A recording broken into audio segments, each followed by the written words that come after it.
Welcome back to Fight Promoter University, the Become a Fight Manager section of our course.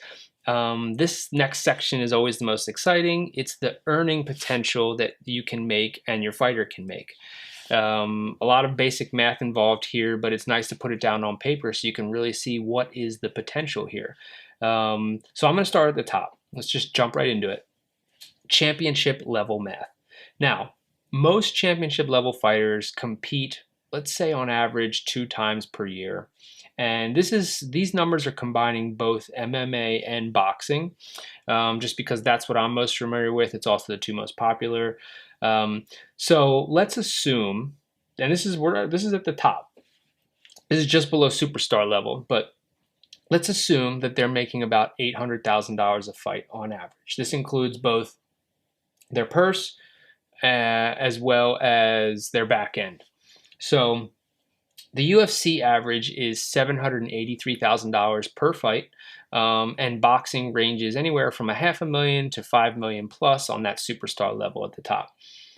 So if they're making $800,000 per fight times 2 per year, that's $1.6 million that a championship level fighter will make per year, and that's on the low end.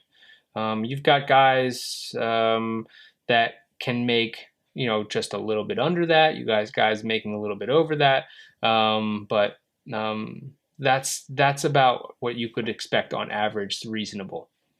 Now let's say they're getting 25% of ticket sales, and they sell 50 tickets that are valued at about $150 a piece. That's another couple $1,000s per fight times 2 per year. That's $3,750 per year that they can expect to bring in from ticket sales. Again, these are averages. These are just the means. This isn't the rule.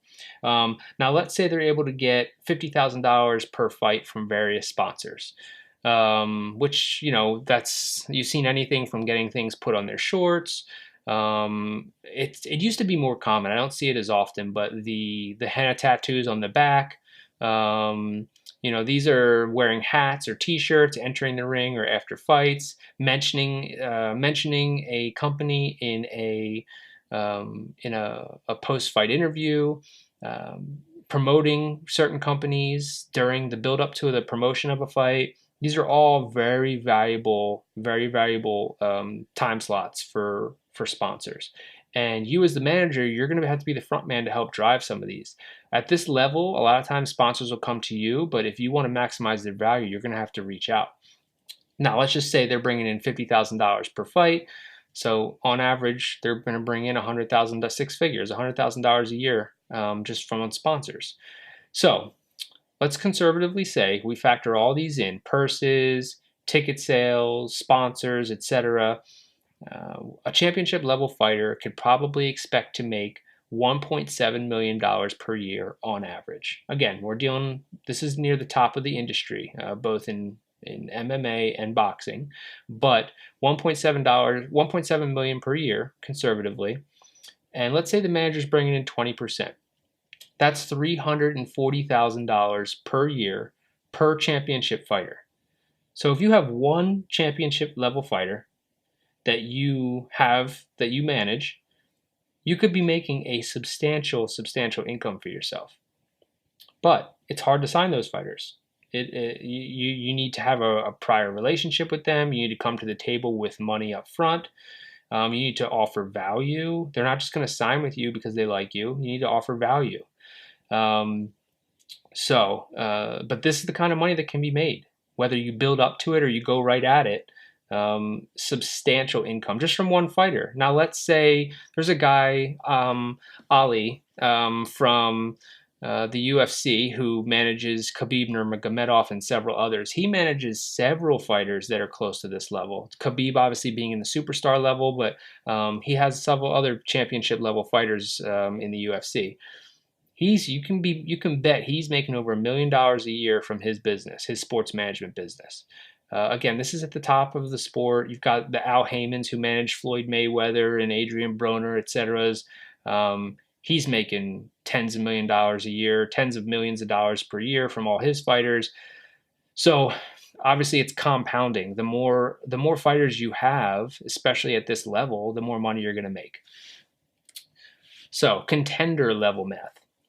Most contender level fighters compete again on average 2 times a year. They make about $100,000 a fight. These are the guys who are typically the B side, or like challenging for a world title. They're on the B side, or they are on the cusp. They're ranked number 2 or 3 in the world, and they're close to breaking through. You'll see all the time, but a lot of times they disclose purses, and you'll see co-main event fighters are making 100,000, couple $100,000 a fight. And that's the level we're talking about here. So their purses are $200,000. Their purses are $200,000 per year. Again, ticket sales.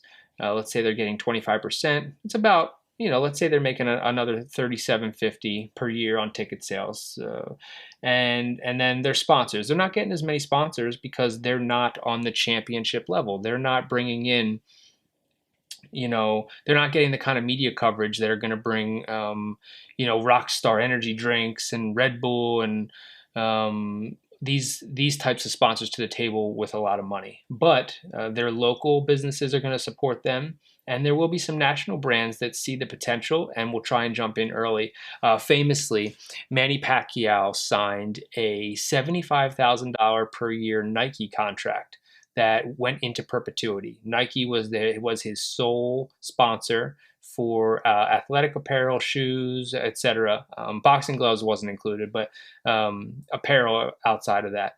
And Nike signed him when Pacquiao was championship level, but he was in a small weight class, and he wasn't at near the career that he has now. I think he was fighting at 126, maybe 122, and so, but he was exciting. So Nike signed him. They jumped on it early, and because of the terms of their contract, Nike was still paying $75,000 a year to be Manny Pacquiao's main sponsor when he became a $100 million fighter. So, I'm not saying the manager did anything wrong. They were trying to make max out his value at the time, but these are the kinds of things that can happen. Big sponsors will come to the table sometimes, and you just have to negotiate these. So, anyway, for a contender level fighter, let's say they're making $213,000 a year, give or take, on average for fighting twice per year. That means the manager can make $42,750 per year per contender that they have, assuming a 20% cut. Now, $42,000, that's about what the average income is in America. So you have one contender. Let's say a guy, let's say in boxing, it's a fighter who's 20-2 or 23-0. And in MMA, it's a guy who's 11-0 or 15-3. So we're not talking about all the fights in the world to get to this level. You just need to get them at this level, or sign them at this level with a signing bonus, or progress your fighters and keep them active enough to this is about where they are in their career. It's great money. And assuming you can have just a handful of these fighters, $42,000 a year times 5, you're looking at a lot of money. You're looking at $250,000 a year. So again, the potential is there in this sport, and it can be really, you can quit your job on this kind of income. Now let's talk about the prospect level math. These are the young fighters that are, whether they're pro debuts or just a couple fights into their careers. Let's say the pre-UFC days, the pre-boxing television days. These are fresh young guys that the majority of you are going to start out at this level. So most fighters, they make about $1,000 per fight, but they can be more active. They're fighting quick little 3-rounders in MMA, or they're fighting 4 to 6 rounders in boxing. They can be more active. The challenge is keeping them active. And this is why I say keep a long-term perspective. You don't want to go into this trying to command all this money up front in the early stages of their career. And what's happening is time is going against you, and they're fighting 1 to 2 times a year. That's what we want to avoid. We want to try our best to get 4 fights in per year. It's not always possible. Sometimes they're going to fight twice, but We want to try and shoot for 4. So let's assume $1,000 per fight. Oh, and by the way, if they're going to fight 4 times a year, you can bet your butt that they're not going to be able to always fight in their home city, right? So they're not going to be able to fight. There's not always a promoter putting on 4 shows per year in your city, depending on where you live. Now, I live, again, in Philadelphia. I'm close to New York. I'm close to DC and Baltimore. So these are fight cities. So I can keep my fighters a little busier in this area on the East Coast. Same thing with California. It's not too hard. Texas doesn't have, they have some, but not as much.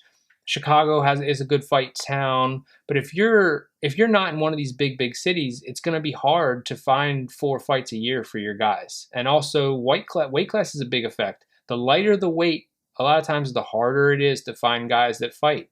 There's from 125 on down, it's very difficult to keep guys active because the average size is in the middleweight, welterweight-ish area. So anyway, keep that in mind. You may have to travel at times. I've taken a fighter 5 fights into his career and had to go to Miami for a fight. I had to get on a plane. So just keep that in mind. So anyway, let's assume they're getting about $1,000 per fight on average early in their career, fighting 4 times a year. That's $4,000. Getting 25% ticket sales at $50 a pop, and let's say they sell in 30 a piece. That's about $1,500 a year. And then also sponsors. The only sponsors you're going to get here, without fail, are just going to be local businesses. Try and get them behind them, whether that's helping them get their new shoes and trunks or boxing gloves for their next fight. But money is the king there, and the best way to maximize sponsors for your fighter is to get them on social media heavy, documenting everything, their training camps, giving face-to-face with the camera, talking into the camera, telling their fans how things are going. Even if they have no fan base, this is how it starts. You have to start documenting your fighter's journey. Imagine if Floyd Mayweather had video footage or a timeline of on social media of him as a 2-0 pro fighter, talking about his dreams and goals and what he wants for his career. I mean, that's exciting stuff that people are going to want to see. So I would advise you to get on that right away, get a nickname going with your fighter, get their personality in front of the camera, and they're going to have to manage this themselves, but you can be the facilitator. So on average, a prospect, if they fight 4 times a year with all this keeping in mind, they're going to make about $13,500 a year on the average. So it's not, again, there's not a whole lot of money involved very early on, but a manager is still going to bring home, let's say, $2 to $3,000 per year per fighter. So you have 5 fighters. Next thing you know, you're clearing $10,000 a year just from your small stable of guys. And we're talking pro debut type guys. So that's good money, really good money for not a whole lot of time and effort. And it's exciting. You're going to these fights, you're getting free VIP passes, you're sitting ringside, you're going in the back dressing room, scouting fighters. You're a sports agent. It's one of the most exciting careers that you could possibly have. And you're still making money while doing it. And very early on, you hit the ground running making this kind of money. And let's say 6 fights in, you get Bellator calls you, or UFC calls you, and next thing you know, these guys, you got a 6-0 or a 5-1 guy. His next fight, he gets fight of the night and makes a $50,000 bonus. It can happen quickly. It can happen quickly. You just gotta have patience, and you gotta do it the right way and look out for the best interest of your fighter. That's the most important thing. So the summary of all this is that, there's a wide range from both fighters and managers on what they're making, depending on where they are in their careers and the fights that they're available to them. It benefits the manager, again, to get a fighter into a large promotional company as they progress. Of course, UFC, Bellator for MMA, and for boxing, Top Rank, Golden Boy. Golden Boy is the parent company that FPU, my co-founder, actually, Golden Boy was his company that he sold to Oscar De La Hoya, who now promotes Canelo Alvarez, was obviously Oscar De La Hoya's career early on. They were a part of Floyd Mayweather's career. And then PBC Boxing is essentially the parent company for for what Al Heyman is doing. So he has a lot of fights on Fox and ESPN, and he manages Floyd Mayweather's career. But they have several other fighters, including Gervonta Davis, Adrian Broner, a lot of guys, a lot of championship level fighters. And the goal should be to sign the goal of any manager should be to sign as many fighters as possible, and getting the star fighter that makes you millions, like Conor McGregor, etc., is very rare. But if you have a lot of fighters, then you increase your chances of building someone to that level. You also exponentially increase your earning value, and it allows you to have more market share of your industry. That's why you have companies like Coca-Cola. They don't just sell Coca-Cola. They sell Diet Coke. They sell Sprite. They sell root beer. They're increasing their market share so that they're one of the more profitable companies in the food and beverage industry.